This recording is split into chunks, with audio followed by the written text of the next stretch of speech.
সকাল বন্ধুরা, সকালবেলা কি রান্না করছি তোমাদের সাথে শেয়ার করছি। দেখো, এসে আছে গরম গরম ভাত, করেছি উচ্ছে আলু মাখা কাঁচা লঙ্কা আর তেল দিয়ে,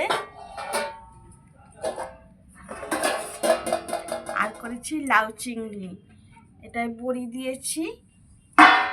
দিয়েছি আর নামানোর সময় একটু মিষ্টি চিনি দিয়ে দিয়েছি আর ধনেপাতা দিয়েছি। এই যে বড়ি দিয়েছি দেখো।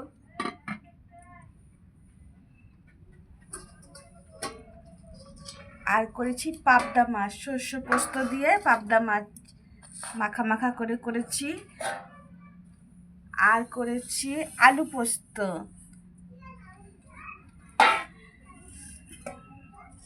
আর করেছি ভোলা মাছের ঝাল, পেঁয়াজ রসুন দিয়ে ভোলা মাছের ঝাল করেছি। নামানোর সময় একটু ধনেপাতা দিয়ে দিয়েছি।